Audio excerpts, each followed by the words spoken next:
바울이 가장 소중한 것을 전할 때 거기에 집중하는 원리를 오늘 우리에게 말씀해 주고 있습니다. 사람이 뭘 소중한 걸 한 가지 전하려고 하면 가지치기를 해야죠. 가장 소중한 것을 전하기 위해서는 덜 중요한 것들을 이렇게 쳐내야 한다는 것입니다. 그는 이 고린도 교회를 왔을 때 한 가지에 집중해서 가르쳤다는 사실을 다시 한번 기억하게 하고 있습니다. 1절, 2절입니다. 시작. 형제들아, 내가 너희에게 나아가 하나님의 증거를 전할 때 말과 지혜의 아름다운 것을 하지 아니했나니 내가 너희 중에서 예수 그리스도와 그가 십자가에 못 박히신 것 외에는 아무것도 알지 아니하기로 작정하였습니다. 바울이 이 고린도 교회 오기 전에 아덴에 들렀다는 것을 알 수 있습니다. 사도행전 17장을 보면 알겠지만 그 아테네라고 하는 곳, 헬라 지역 전체를 통해서도 가장 지적인 활동이 왕성하고 또 그 소피스트들이나 지식을 가지고 생활하는 사람들이 굉장히 많았던 곳이죠. 그가 그곳에서 복음을 전할 때 사람들이 선뜻 복음 안으로 들어오는 것을 이렇게 기대했지만은 실패했습니다. 뜻대로 되지 않았어요. 그래서 그는 이 복음을 전할 때 세상의 방법, 세상의 지혜로 전한다는 것이 별 소용이 없다는 걸 한 것이죠. 그래서 그는 지금 이렇게 말합니다. 내가 하나님의 증거, 하나님께서 십자가와 부활을 통해서 행하신 일을 전할 때 내 말과 내 지혜의 아름다운 것을 하지 않겠다. 내가 가지고 있는 식견이라든지 내가 가지고 있는 지적인 어떤 그런 능력을 가지고 복음을 전하지 않겠다. 이런 결심을 하고 온 거예요. 내 말과 내 지혜, 그걸로 사람을 설득을 하면 설득이 될 줄 알았는데 설득이 안 되는 것이죠. 왜냐하면 복음이라고 하는 영적인 사건을 전할 때 영적인 능력에 의존하지 않고 그 사람이 가지고 있는 영적인 접촉점에 우리가 복음을 전하지 않으면 이해할 수 없는 소리가 되고 마는 것이죠.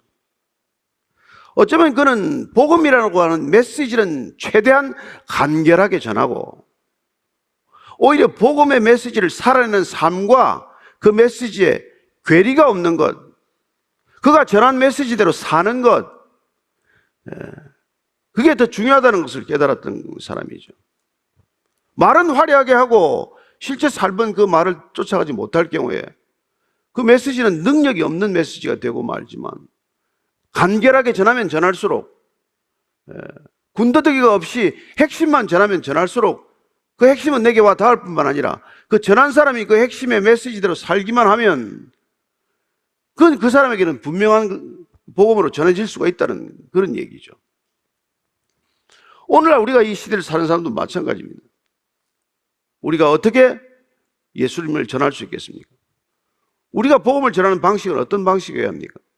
지금 바울이 터득한 이 원리를 우리도 동일하게 이걸 우리의 원리로 소화해야 한다는 것이죠. 복음을 복잡하게 전할 이유는 없습니다. 당신 때문에 십자가에 돌아가셨다. 그 때문에 당신의 죄는 용서받았다. 이제 당신은 죄 없다. 구원이란 죄책감으로부터 자유다. 그렇게 선언해놓고 본인이 죄를 짓고 살면 그 메시지가 전해지겠냐 말이죠. 나는 예수님께서 내 죄를 다 사해 주셨음을 믿는다. 그래, 난 더 이상 죄에 묶여 사는 사람이 아니라 죄로부터 자유한 사람이다. 당신도 그 자유를 누리기를 원한다 라고 메시지를 전했으면 본인이 다시 죄로 돌아가면 안 되겠죠.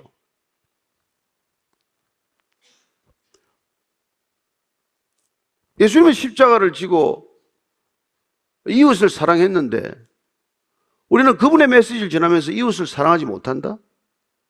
이웃의 것을 빼앗는다? 이웃을 학대한다?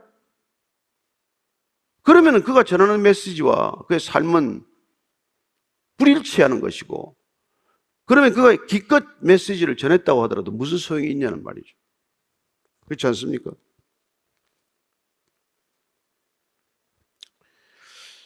따라서 그는 자신이 전하고자 하는 메시지와 그 삶이 일치하도록 애를 썼다는 것을 알 수 있습니다. 그게 내가 십자가 이외에는 알지 않기로 결정했다. 이 말이 담고 있는 깊은 뜻이란 말이죠. 내가 십자가 이외에는 다른 쓸데없는 것들을 내가 알지 않겠다. 물론 십자가를 전할 때 본인이 가지고 있던 여러 가지 지적 배경을 동원해서 훨씬 더 다양하게 전했을 것입니다. 그러나 가장 중요한 걸 전하지 않으면, 가장 중요한 메시지가 뚜렷하게 살아있지 않으면 다른 것들은, 부수적인 것들은 별 의미가 없다는 것이죠. 3절 말씀 읽겠습니다. 시작. 내가 너희 가운데 거할 때 약하고 두려워하고 심히 떨었노라. 자기가 지금 고린도에 왔을 때 약하고 두렵고 심히 떨었다라고 말합니다. 자기가 고린도에 와서 지금 신변이 안전하지 못하고 내 신변이 불안했다는 그런 뜻입니까? 그게 아니죠. 그가 메시지를 전할 때 약하고 두려워하고 심히 떨리는 마음으로 복음을 전했다는 것입니다. 어쩌면 그는 아테네에서는 당신들보다도 내가 지적인 배경은 못할 게가 없다 하는 그런 당당함이나 뭐 그런 걸로 전했을지 모르겠지만, 고린도에 와서 지금 그가 복음을 전하는 태도는 내가 지금 약하고 두렵고 몹시 떨리는 마음으로 복음을 전했다는 거예요. 여러분, 이 말이 지금 사도 바울이 말하는 게 이게 왜 이런 뜻으로 얘기를 하겠어요? 내가 전하고자 하는 메시지는 하나님에 관한 것입니다. 내가 하나님을 어떻게 대하고 있는지가 하나님의 메시지를 대하는 태도와 불가분 아니겠어요? 우리 예를 들어서 어떤 사람의 말씀을 전한다고 칩시다. 내가 존경하는 사람의 말을 전한다고 칠 때 가서 그분께서 이렇게 말씀하셨습니다. 꼭 이 말씀을 전하라고 하셨습니다. 이렇게 전해야지. 그 인간이 당신한테 뭐 이렇게 하라고 전해달라더만 알아서 하시오. 그렇게 전할 수는 없잖아요. 그러니까 우리가 전하는 메시지는 그 메시지의 주인과 분리되어서는 안 된다는 뜻이란 말이에요. 여러분이 복음을 전한다. 여러분이 그리스도를 전한다. 우리가 하나님에 관한 얘기를 말한다 할 때 우리의 태도는 하나님을 심히 두려워하고 심히 사랑하고 그분이 나보다 더 소중하고 비할 수 없이 소중하다는 것을 우리가 온몸으로 체득하고 그 온몸으로 표현할 때 우리가 전하는 메시지는 비로소 살아있는 메시지가 되는 것이죠. 우리가 하나님을 두려워하지 않고 경외함이 없는데 그 하나님을 전한들 그 하나님이 어떻게 바르게 전해지겠습니까? 그래서 오늘날 교회가 무슨 전도를 하건 어떤 메시지를 전하건 그 메시지를 전달받는 사람 입장에서는 당신들이 하나님을 두려워하지 않는데 우리들 하나님을 두려워하는 게 말이 되냐? 어쩌면 그렇게 반문하지 않겠어요? 당신도 지키지 못하는 말씀을 우리한테 가르치는 이유가 뭐냐? 당신들도 당신 목숨보다 하나님을 사랑하지 않으면서 우리들은 당신보다 목숨을 더 사랑하라고 말하는 게 그게 앞뒤가 맞는 얘기냐? 그런 반론에 부딪히겠죠. 사도 바울이 고린도에 올 때는 더 이상 하나님의 메시지가 제대로 전해지기 위해서는 내가 지극히 가려져야 하고 내 태도가 하나님을 온전히 어떻게 드러내는지에 대해서 나름대로 굉장히 고민했다는 것을 알 수가 있죠. 4절 5절입니다. 시작. 내 말과 내 전도함이 설득력 있는 지혜의 말로 하지 아니하고 다만 성령의 나타나심과 능력으로 하여 너희 믿음이 사람의 지혜에 있지 아니하고 다만 하나님의 능력에 있게 하려 하였노라. 그는 더 이상 내 말과 내 전도함이 내 설득력, 내 능력으로 내 지혜로 전해지지 않는다는 것을 지금 얘기하고 있는 것이죠. 하나님의 말씀이 우리 인간의 지혜로 전해지는 게 아니라는 거예요. 그래서 그런 성령의 나타나심으로 성령의 능력으로 이 복음의 말씀은 전해질 수 있다는 걸 지금 얘기하고 있는 것이죠. 제가 무슨 말씀을 여러분에게 전하든 성령의 나타나심으로 여러분 안에 계신 성령으로 전해지지 않으면 이거 아무리 들어도 여러분 삶의 변화가 없을 거예요. 그러나 여러분 안에 계신 성령님께 이 말씀이 전달되었다면 그분께서 그분의 말씀으로 우리를 인도하고 우리를 빚어가시고 우리가 순종할 때 우리는 변화를 경험하게 되는 것이죠. 그래서 지금 자기는 자기 설득력, 자기 지혜 있는 말로 하지 않았다는 것입니다. 믿음도 마찬가지예요. 너희 믿음이 사람의 지혜에 있지 아니하고 다만 하나님의 능력에 있게 하려 합니다. 우리의 믿음도 마찬가지예요. 우리의 믿음도 여러분 조심해야 됩니다. 내 믿음이 능력이 아니에요. 내가 점점 믿기 때문에 내 믿음의 능력이 커진다. 이건 좀 조심스러운 표현입니다. 내가 믿는 분이 능력 있으신 분이다. 나는 능력 있으신 그 전능하신 분을 믿는 것이다. 내 안에 계신 그분께서 능치 못할 일이 없다. 그런데 믿음이 무슨 전능함이다 이런 얘기는 우리가 할 수 없는 것이죠. 여러분이 아무리 믿어도 한강에 살얼음판이 되어 있으면은 여러분이 아무리 철야 기도하고 새벽 기도하고 40일 기도해도 한강을 건널 수는 없어요. 그러나 여러분들이 건너는 한강이 두터운 얼음이 끼어서 얼음이 차가 지나가도 가라앉지 않을 그런 얼음의 두께가 있다면 그러면 여러분은 여러분이 기도를 좀 덜 했어도 건너갈 수 있는 거란 말이에요. 여러분이 기도를 많이 해서 무슨 일이 이루어지는 게 아니라 여러분이 믿는 하나님을 올바르게 믿었을 때 그분께서 말씀하신 그 말씀을 믿었을 때 그분의 능력이 우리를 통해서 행사될 뿐이란 말이죠. 그게 주님께서 가르쳐 주신 거예요. 할 수 있거든이 무엇이냐? 믿는 자에게 능치 못함이 없다. 믿음을 가진 우리에게 능치 못함이 없다는 것이 아니라 우리가 믿는 대상이신 그분에게 능치 못함이 없다. 그 얘기란 말이에요. 그래서 이 비밀이 아무리 얘기해도 못 알아듣는단 말이에요. 사람들의 영적 눈이 떠지지 않으면 눈에 보여줘도 안 보이는 것이고 귀에 들려줘도 안 들려진단 말이에요. 그래서 하늘의 이 비밀한 일들은 하늘의 신령한 일을 알게 하는 성령이 오셔야 우리는 이런 것들이 비로소 깨달아진단 말이에요. 그래야 십자가가 지혜다. 십자가는 정말 하나님의 지혜다. 이게 믿어지고 깨달아지는 일을 경험하는 것이죠. 그래서 8절 9절 말씀입니다. 시작. 이 지혜는 이 세대의 통치자들이 한 사람도 알지 못하였나니 만일 알았더라면 영광의 주를 십자가에 못 박지 아니하였으리라.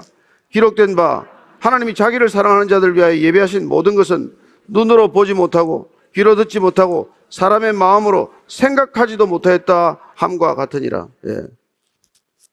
하나님이 이토록 예비하신 것은 우리가 도저히 알래야 알 수 없다는 거예요. 우리의 능력으로 알 수 있는 범위 밖의 일이라는 것입니다.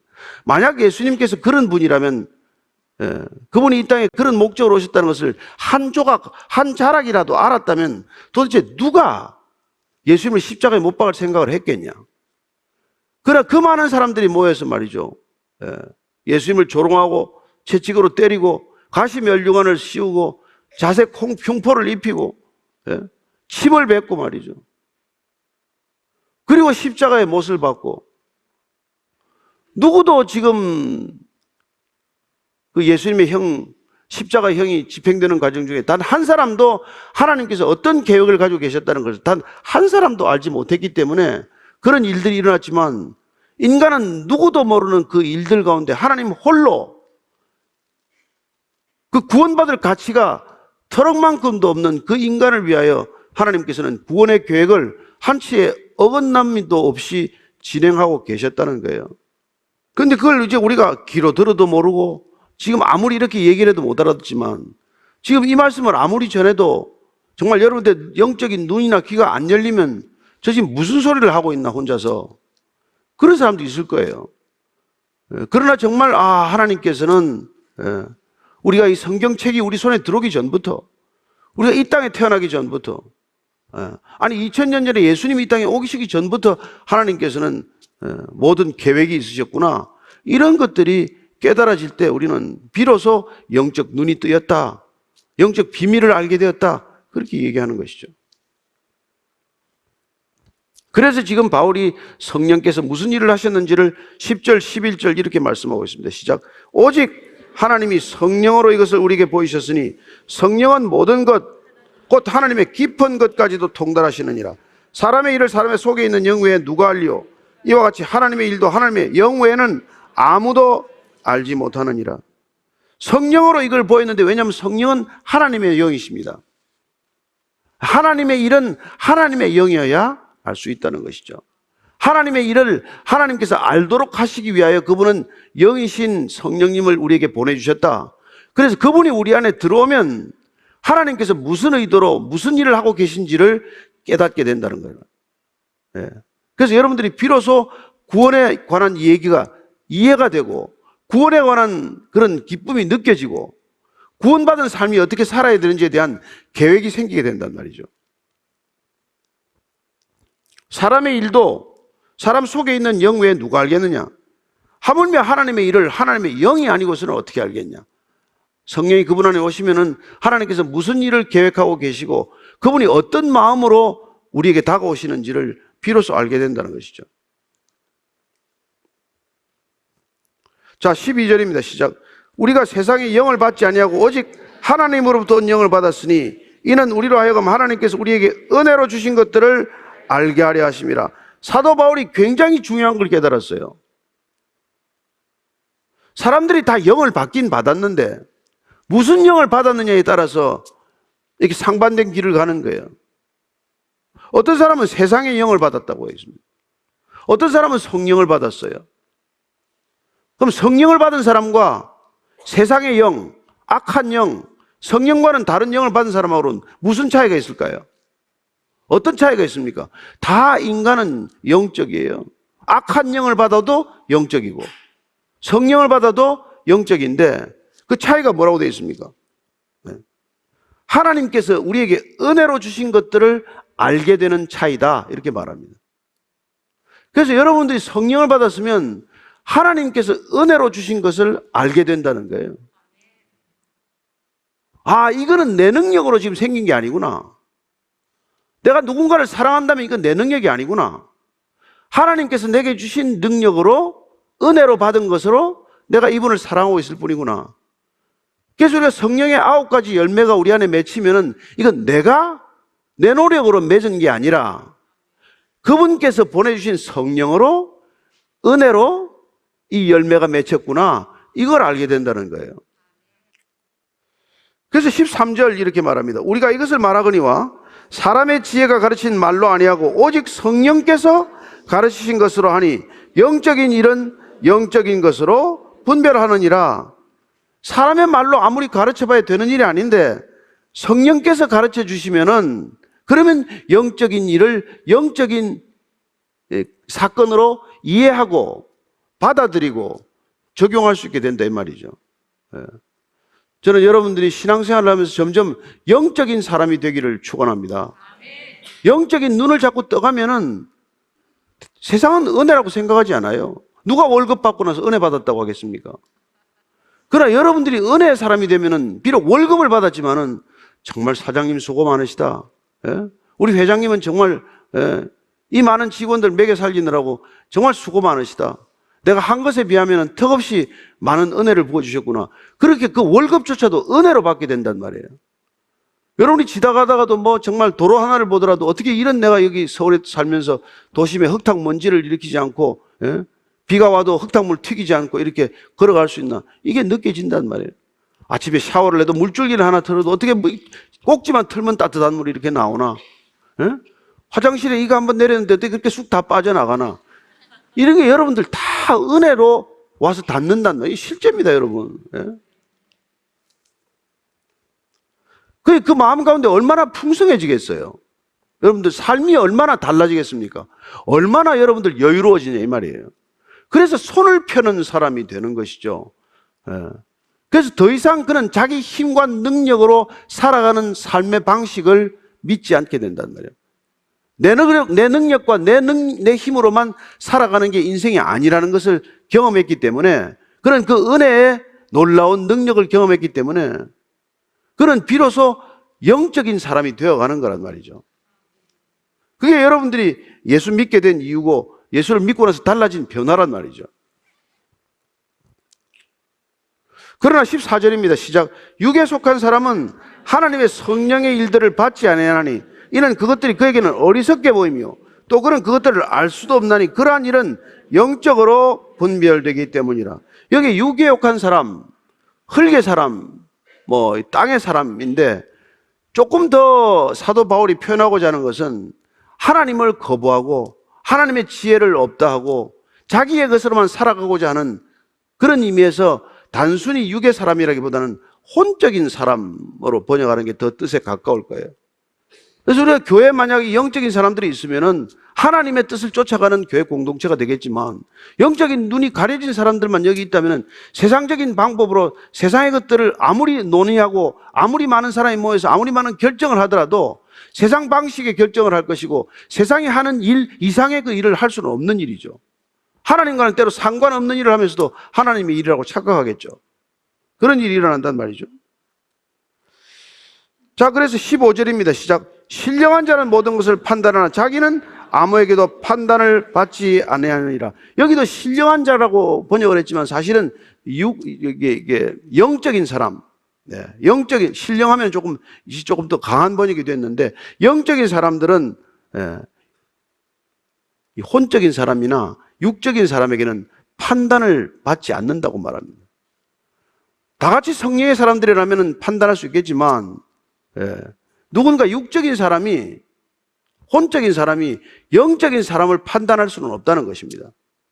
따라 지금 바울이 이런 얘기를 하는 것은 고린도 교회에 있는 시비를 일으키고 분열을 일으키고 싸움을 일삼는 사람들 가운데 아직까지도 성령의 사람이 아니라 영적인 사람이 아니라 여전히 육적이고 혼적인 사람들이 있다면 그 사람들 때문에 영적인 사람들이 판단받아서는 안 된다는 얘기를 하고 있고 자신도 또한 말이 좀 어눌하다, 바울은 좀 아는 게 부족하다, 이런 판단에 휘둘려서는 안 된다는 것을 말하고 있는 것이죠.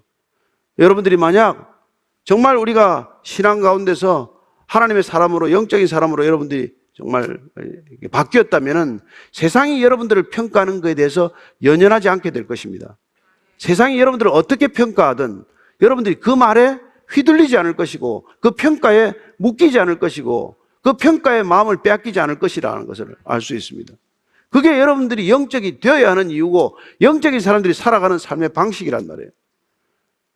그래서 여러분들은 세상 속에 살지만 세상과는 다른 평안을 누리게 되는 것입니다. 그게 여러분들이 영적이 되어야 할 이유고 영적인 사람들이 살아가는 삶의 방식이라 이 말이죠. 그게 교회가 이 땅에 존재하는 방식이다 이 말입니다. 그래서 교회는 세상과는 다른 가치관, 다른 기준 위에 서 있는 사람들이에요. 세상이 여러분을 뭐라고 말하든 간에 거기에 여러분들 마음을 빼앗기거나 일비하거나 분노하거나 할 필요가 없단 말이에요. 왜 당신은 그 모양이냐? 십자가가 말이 되느냐? 무슨 구원이냐? 당신 구원받은 사람, 받았다는 사람이 왜 아직도 그 모양이냐? 그런 얘기에 여러분들 휘둘리지 말란 말이죠. 16절 읽고 마칩니다. 시작. 누가 주의 마음을 알아서 주를 가르치겠느냐? 그러나 우리가 그리스도의 마음을 가졌느니라. 만약 영적인 사람들을 평가한다면 그리스도를 평가하는 거나 마찬가지고 하나님을 모르는 사람이 하나님을 평가하는 거나 무슨 차이가 있습니까? 동일하다는 것이죠. 그래서 이사야서 40장 13절 말씀입니다. 이걸 인용한 거예요. 그는 지금 바울은 고린도전서 2장에서 이 이사야서 40장 13절의 말씀을 가지고 결론을 맺는 거예요. 같이 읽습니다. 누가 여호와의 영을 지도하였으며 그의 모사가 되어 그를 가르쳤으랴. 하나님을 가르칠 수 있는 사람은 없다는 것입니다. 여러분들이 하나님을 믿는다는 것, 하나님의 지혜를 받는다는 것은 세상의 지혜를 뛰어넘는 지혜의 사람이 됨으로써 세상의 지혜에 평가를 받지 않는다는 뜻이란 말이에요. 그렇다고 여러분들이 교만해집니까? 아니요. 하나님께서 가르쳐준 지혜로 살아가는 사람은 내 지혜로서 비롯된 것이 아니기 때문에 오히려 겸손할 줄로 믿습니다. 하나님께서 가르쳐준 것에 순종하고 사는 사람은 내가 내 일생을 결정한 것이 아니라 하나님께서 나를 인도해 가신다는 믿음 때문에 더욱더 겸손할 줄로 믿습니다. 하나님께서 여러분을 한 걸음 한 걸음 인도해 갈 때 거기에 순종하는 기쁨을 아는 사람은 여러분들 스스로가 결정하고 스스로 여러분들이 내 노력으로 이룬 것, 그걸 자랑하는 사람보다도 훨씬 더 성숙한 사람이 될 줄로 믿습니다. 지금 바울은 고린도전서 2장을 통해서 고린도 교회가 시끄러워진 이유는 영적인 사람이 되어야 할 교회 성도들 한 사람 한 사람이 아직도 여전히 육적인 것에 머물러 있고 흙의 사람에 머물러 있고 여전히 혼적인 사람에 머물러 있기 때문에 교회가 교회답지 못한 모습을 보이고 있다는 것을 얘기하고 있는 것이죠. 이 시대도 동일하게 이 교회가 정말 영적인 사람들로 채워져 있다면 교회는 세상으로부터 확연히 분명하게 구별된 공동체가 될 줄로 믿습니다. 세상이 결정하는 방식으로 결정하지 않아요. 세상이 살아가는 방식대로 살지 않습니다. 저는 여러분들이 손을 펴도 잘 살 수 있다고 믿으시기 바랍니다. 저는 여러분들이 평강을 마음껏 누릴 수 있다고 믿습니다. 세상이 아무리 어렵고 힘든 풍파가 올지라도 여러분 영적인 사람은 육의 고난과 육의 환난에 휘둘리지 않는 사람이 될 줄로 믿습니다.